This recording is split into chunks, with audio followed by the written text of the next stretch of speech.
Hey, thank you for joining us today. My name is Troy Grable, your host of Teamalytics Leadership Live. Each month, my goal is to break down a leadership behavior and topic and have experts in team and leadership coaching share their perspective on the month's topic. Today, I'm excited to have one of Teamalytics Vice Presidents of Coaching and Team Solutions, Kai Munshi, on the phone today. Kai recently retired as the Chief Operating Officer at the Federal Law Enforcement Training Center, which is the world's largest law enforcement training academy and has locations across the U.S. In this position, Kai led a team of senior executives. They oversaw over 2,600 employees and contractors. He managed roughly a $400 million budget and directed the delivery of all specialized training, both domestically and globally.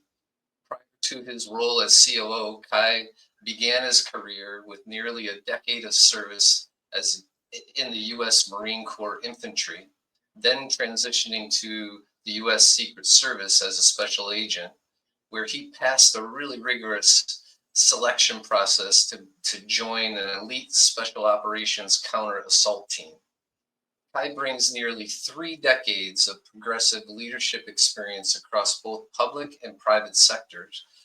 Drawing from his extensive experience building and leading elite teams, he is deeply committed to developing others into peak performers who excel at every aspect of business and life. Kai studied at Sonnet College in Brockport and has a bachelor's degree in international studies. He also holds his executive coaching certificate from American University. He and his wife reside down in Georgia and are proud parents of 2 adult children. Kai, first and foremost, thank you for your service, and thank you and welcome to Leadership Live. Yeah, thanks, Troy. Excited to be here with you. Awesome. Well, today, Kai and I are going to dive deep into the importance of fostering an environment where leadership is viewed as a mindset and a set of behaviors that everyone, regardless of your position, regardless of the scope of authority you have, you're expected to live and lead by. This approach ensures that leadership is distributed throughout the organization, leading to more agile, innovative, resilient workforce. Organizations that invest in developing this type of culture also benefit from having a steady pipeline of future leaders. Yeah. Kai will share his own experience driving leadership programs within organizations and practical strategies that organizations can implement to develop future leaders and a culture that embraces a future leader program. Kai, before we jump in, though, I'd love to just have you share a little of your background on how did you learn about Teamalytics and then what brought you here? Yeah, so I was back in 2022, I was introduced to Rohan, who is the president of Teamalytics, through a mutual friend of ours.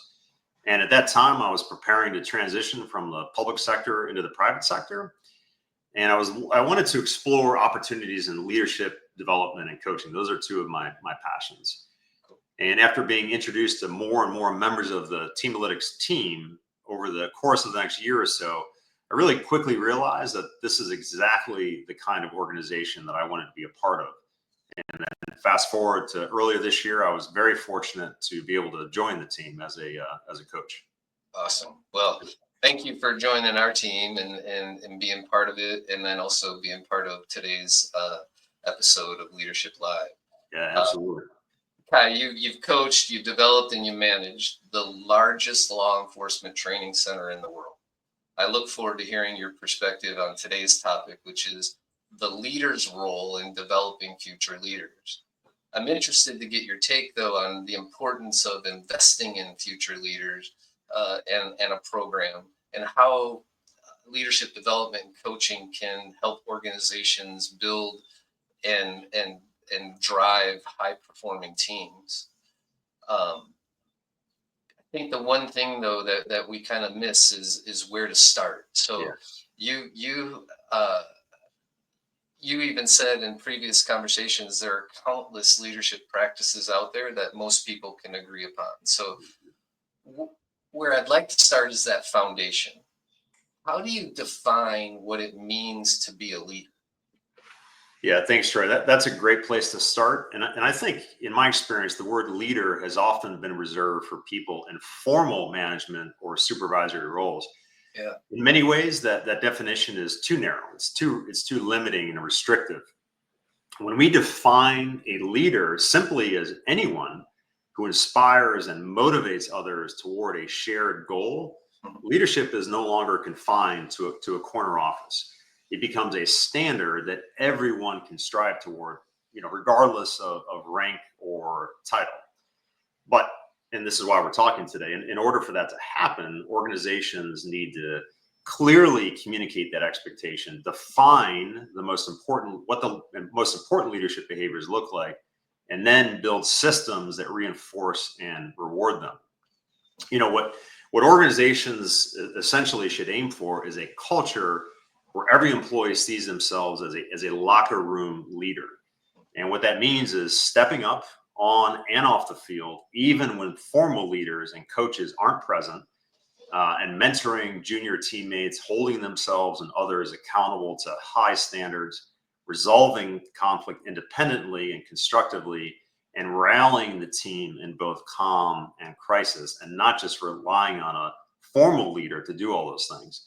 And that's what really drives true leadership excellence across every level of an organization.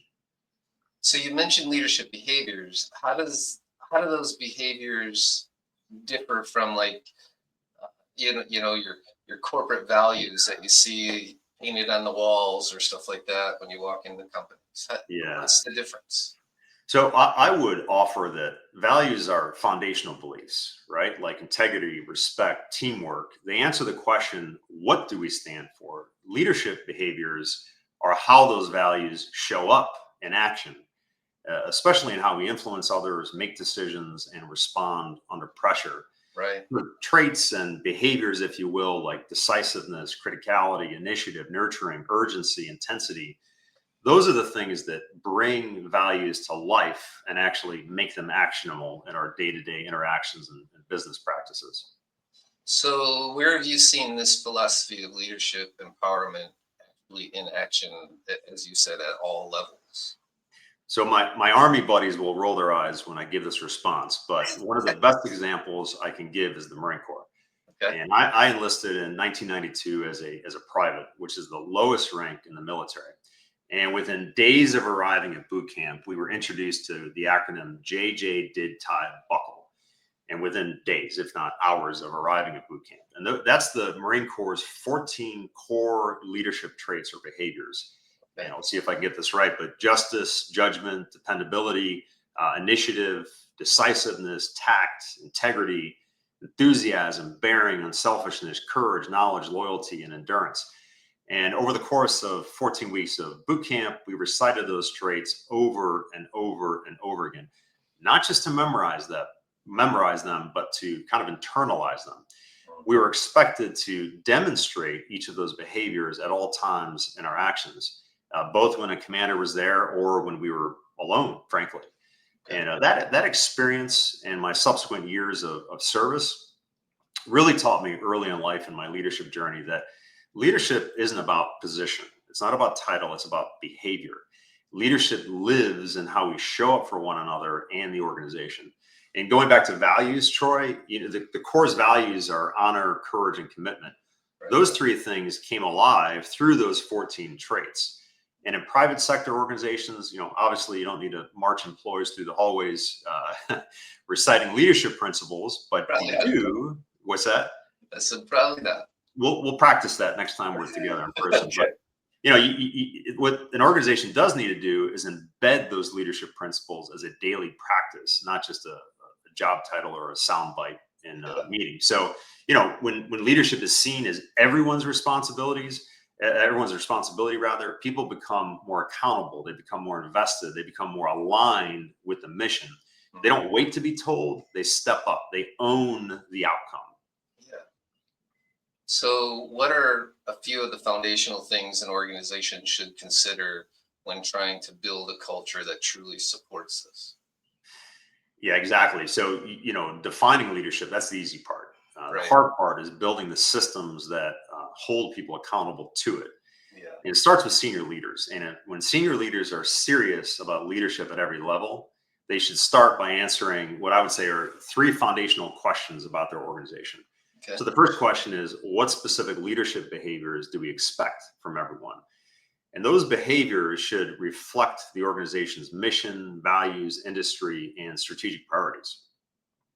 And they must also be clearly defined, consistently reinforced, and flexible enough to evolve as the organization grows or faces new and emerging challenges.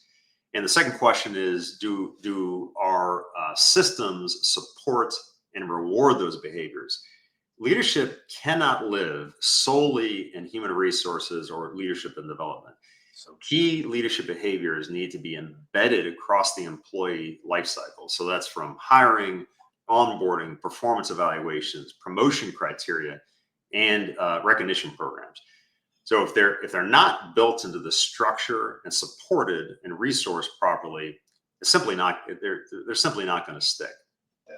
And the third question, and I would argue that this is the most important one Yeah. that should be asked, is, are senior leaders modeling the behaviors we expect from the team? Right. Culture starts at the top and it cascades down. So if executives and formal people leaders aren't living the required behaviors, it really signals that they're optional or worse, performative. So authentic modeling builds credibility and it builds trust. Yeah. Let's go a little deeper in that first element you mentioned, defining leadership behaviors. Right. What's the best way an organization can go about, identifying the Yeah. right behaviors that shape the culture they're looking for or they're striving for? hmm Yeah, I would say that it starts with clarity. It starts with knowing who you are as an organization and where you're trying to go. Leadership behaviors should directly reflect, again, your core values and align with your strategic direction. And otherwise, they become generic or disconnected from what actually drives performance and culture in your industry's context. And I would say that one of the best ways to identify the right behaviors is to involve people across all levels. So I'm talking about senior leaders, middle managers, frontline employees, and cross-functional teams. Ask the collective, what leadership behaviors already make us successful? Where do we consistently fall short? And what do we need to do more of to get to where we're headed strategically? Right. And that collaborative process does, in my mind, in my experience, does two things. First, it creates a more accurate and relevant picture of what effective leadership looks like in your environment, not just in theory, but in practice. And then second, it sends a powerful message that leadership isn't just something for people with titles. When you empower people to help define the standard, they're far more likely to take ownership of it. And one last thing, Troy, I would say it's not about picking buzzwords off a poster. Motivational posters, I have a personal bias against them. It's about identifying real, observable behaviors, things like proactive communication, taking initiative, showing resilience under pressure, areas, again, that align your values with your vision and unite the team around a shared way of leading. Okay, so once those behaviors are defined, what are some ways to embed them into your daily routine or team interactions, so they become more part of your work versus, like you said, words on a poster Yeah. or a picture? Yeah. So I would say, again, three things: consistency, integration, and accountability. Three critical elements of what we're talking about here. So once leadership behaviors are defined, they have to show up in how the work actually gets done. Again, so like you said, it's not just words on a poster in the hallway. Yeah. It's how we give feedback. It's how we run meetings. It's how we make decisions. It's how we even recognize success. Right. So, leaders at every level can reinforce the behaviors in some practical and really powerful ways. And I'm sure the audience has a lot of great ideas of their own. These are some that I would offer: is start meetings with a quick leadership reflection. Weave expected leadership behaviors into one-on-one conversations. and spotlight team members who model them in real time. Mm. When behaviors are embedded into daily routines like that, Yeah. they quickly become part of the culture. And 360 assessments are one of the most effective ways to integrate leadership development into an organization. At Teamalytics, we use a 360 assessment that measures 14 key leadership behaviors. And individuals who take the survey, they get a clear picture of how others not just see, but feel their leadership behaviors in action. And, I always say that feedback is a gift. I wish I had coined that phrase myself, because it's very powerful. It's very true. And a 360 assessment, what a great gift. It's an opportunity to see yourself through someone else's lens, someone else's perspective, who can better perhaps articulate what your blind spots are than you can. Right. And using that data, we then coach both individuals and teams to build traction plans, specific, measurable, behavior-based actions that we can use to become more effective leaders. And oftentimes, we can tie those actions to individual professional goals, to the overall strategic goals of the organizations. Yep. Those plans are co-created with our individual clients, shared with trusted peers within the organizations, and then supported through peer feedback.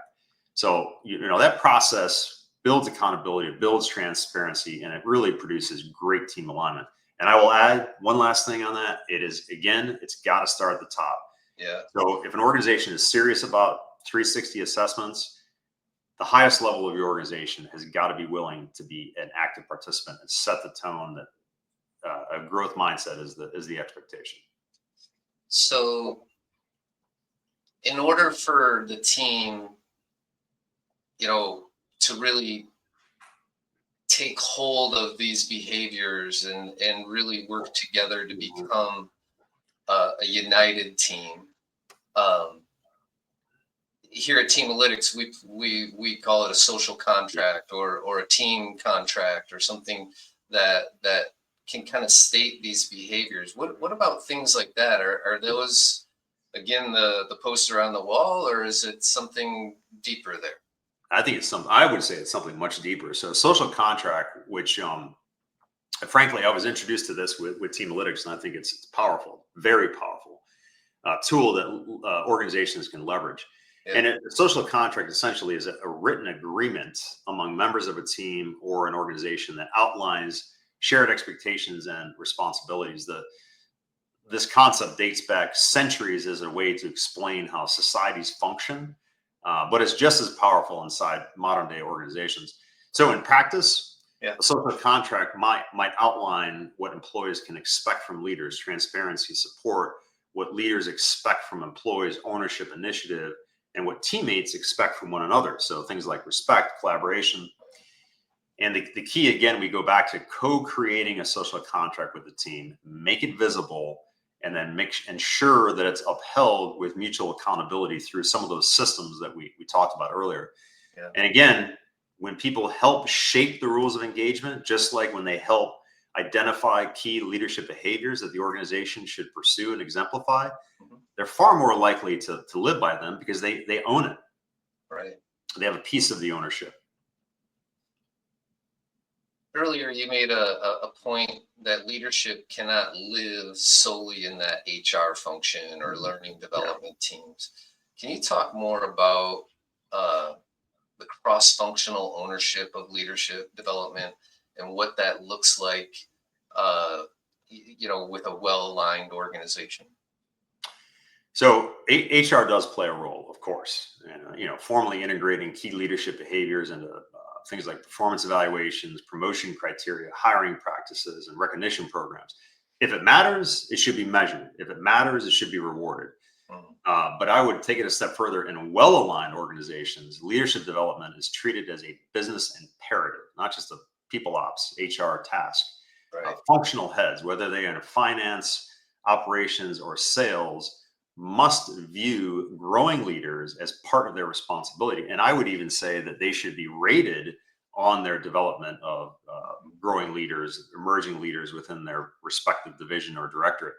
They still partner with HR for tools and frameworks, but there's a few things that they are personally doing on their own. Okay. And, a few examples. One is mentoring and coaching high potential talent within their teams. creating stretch assignments tied to real deliverables and not just classroom simulations. And then, of course, budgeting time and resources just like they would for a new software, a new equipment, or a new facility, because they know that leadership capacity fuels future revenue. And you can tie it directly with metrics to future revenue. Things like retention and growth opportunities or inside promotions, internal promotions versus external promotions. Right. So when every function owns a slice of leadership development and is held accountable for that slice of leadership development, it sort of becomes a flywheel, right, for performance and succession readiness instead of an annual workshop that HR has to force people to attend or seek volunteers, or worse, that HR hosts when there's some problem that they have to address. Yeah. What are some of the common pitfalls you've seen when organizations, they try to create this leadership program and they embed leadership behaviors, and it all sounds good in theory, but when they start to put, as they say, the wheels hit the pavement, they put it into practice and it all just kind of falls apart. Mm-hmm. I'll give, that's a great question. I'll give 3 showstoppers that have come up over and over again in my own experience. And I'm intimately informed of these showstoppers because I've been guilty myself from time to time of committing these things. So one is over engineering, right? What's that? So thank you for your transparency. Absolutely. It's a key leadership behavior as well, is to admit your faults. Yep. I would say, one is over engineering. I'm talking about slick slide decks, complex competency grids with zero translation into Monday morning meetings. We go back to this thing that keeps surfacing in our questions, with just words on a wall. Yeah. One and done events, like a 2-day boot camp with no follow through, leadership boot camp with no follow through. Those things are just, in my mind, checking the boxes with not a very good ROI. And then lastly, no accountability. If the system doesn't support it, it's not going to become important. So if promotions, bonuses, retention, and recognition aren't linked to targeted leadership behaviors, then quickly, people will learn they're optional or performative again. Right. Or they'll fall back into their old routine. Yeah, exactly. There's nothing holding them accountable. Right. So you emphasize the importance of senior leaders modeling these behaviors. Uh-huh. So how can an organization hold that senior leader accountable, especially in those environments where there's power dynamics or politics that just, make things tougher, make it a challenge to hold them accountable? Yep. So, I think in the previous question, I said it should be baked into the leader's performance evaluation is how well they are developing future leaders, right? I mean, that's one accountability piece. But really what this is where courage plus structure matters. All right. So put the expectation in writing, role profiles, social contracts like we talked about, traction plans like we talked about, and then back them up. Back them up with 360s or peer reviews that go straight to the board, straight to the CEO. Leadership scoreboards weighted as heavily as financial KPIs for the most senior leadership team. Executive accountability councils is something I've seen in previous organizations where I've led. That is where senior executives, peers review each other's progress quarterly. Wow. Great transparency. That's sometimes a hard pill to swallow when you sit down with a peer and you ask them for candid, transparent, open feedback. But again, that builds trust, that builds transparency, that builds credibility, it builds loyalty, and it puts a spotlight on what your constraints are and makes you more motivated to deal with those strengths if you're putting it out there in the open. Yeah. And, emphasizing that everyone, again, even the top dog, should maintain a growth mindset and perpetually seek self-improvement. And I would say in short, equally important in closing, equally important is visible vulnerability. Just like when I just admitted I've screwed up in all 3 of these areas. When a senior leader publicly shares their own development goals and asks for feedback, it normalizes growth for everyone else. And the reality is, others can see our blind spots better than we can. So when you verbalize it, they already know that that's what you're working on. But when they hear you actually say it and admit to it, again, you really, that raises your stock significantly higher. Leaders are often reluctant to share their mistakes publicly because out of fear, it will minimize their authority. On the contrary, all it does is it builds trust, it builds credibility. Yeah. It also, when they speak up a little bit, it helps the organization downstream understand that they're aware Yeah. of who they are and their pitfalls, and Yeah. uh, brings some, it kind of brings some level of just, this person's human. Yeah. They're not this pedestal way up here. So Yeah. that's cool. Yeah. Yeah. So Yeah. That's well put, Troy. you've led leadership development programs before. Can you share an example, Kai, of a program you've helped shape, and what made that program or that organization successful?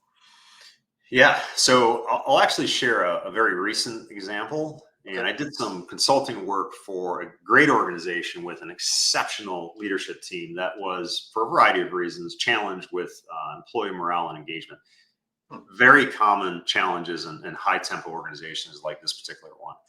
And the approach that we took was developing a culture driven strategic plan. And so that process started with engaging the entire workforce in one on one and in a team setting to solicit individual input on where specific changes and improvements were needed from not just an leadership perspective, but an operational perspective. And then using that data, we co created with the executive team a set of strategic goals.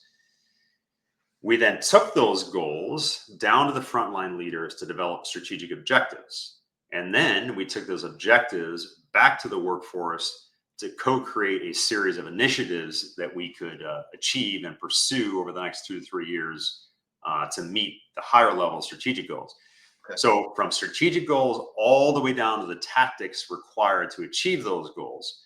And I don't recall offhand right now in this conversation the specific language we used, but one of those four strategic goals was related to building a culture of leadership excellence at every level. So again, we're talking about systems that are in place to support what we're trying to do as a culture.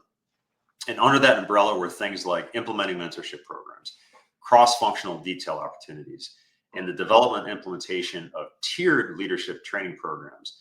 And that what that latter part meant was conceptually what a tiered training program should look like is every employee attending some type of leadership training program, again, regardless of whether they're a formal or informal people leader, after maybe 12, 24 months of starting the job, and then again as they progress throughout their career. Moreover, every initiative in that strategic plan had an assigned leader.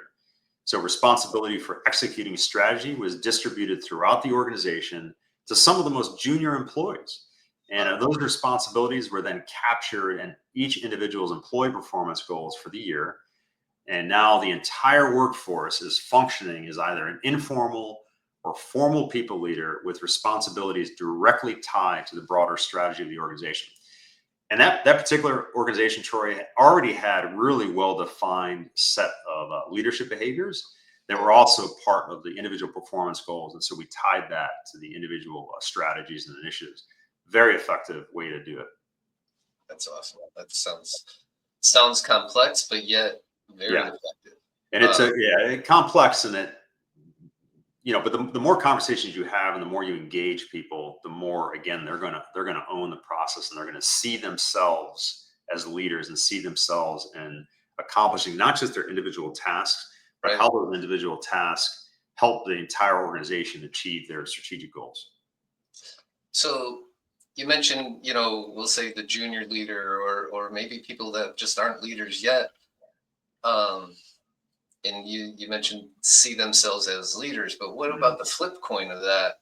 How do you um, surface or support that emerging Mhm. reluctant leader in an inclusive way? That's a great question. Let's go back to the beginning of our chat here, Troy, and I Yeah. would start with really simply broaden the definition of leadership. Look for influence, empathy, problem solving, Right. not just extroversion or positional authority. Not just the loudest voice in the room.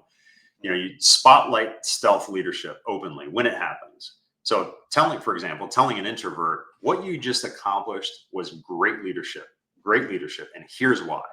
When you do that, you're helping rewire that individual's self-view and encouraging them to speak up more when their Yeah. input adds value to the conversation. When someone who's more introverted rises into a leadership position, they have to, that comes with a willingness and a responsibility to talk up more, right? To rally the troops, to be more extroverted, if you will. So you got to start developing that early on.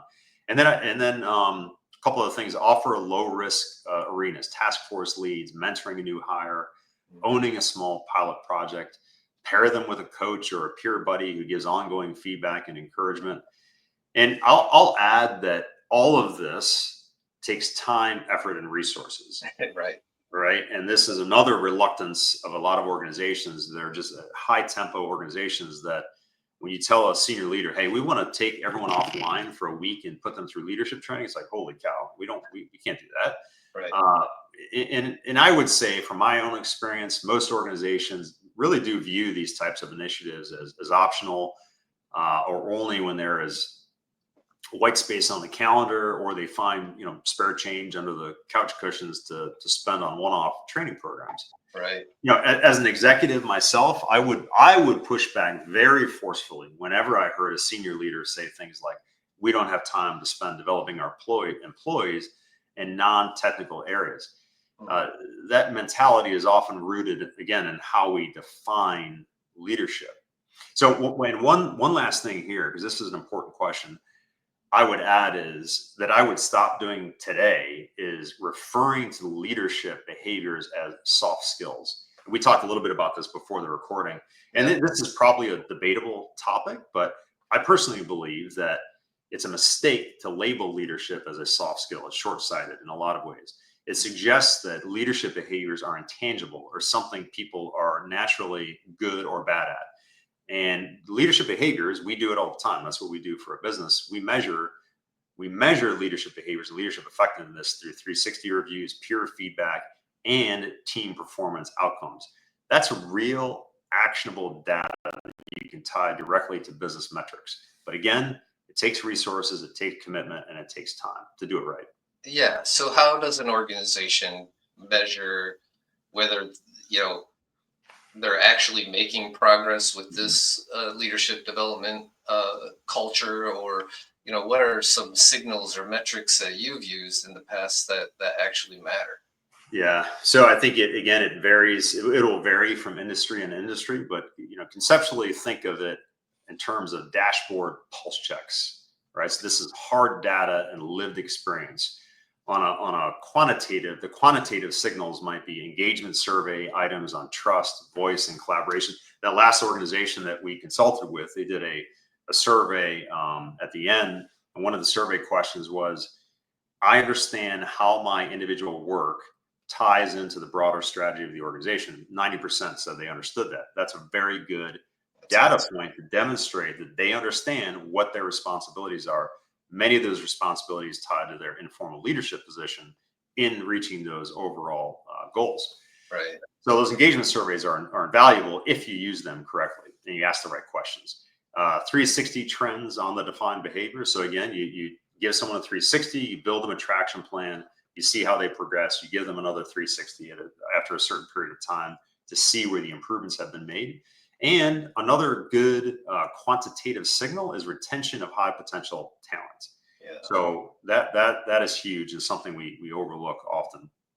And on the qualitative side, this is how we feel it. This is do meetings feel more participative?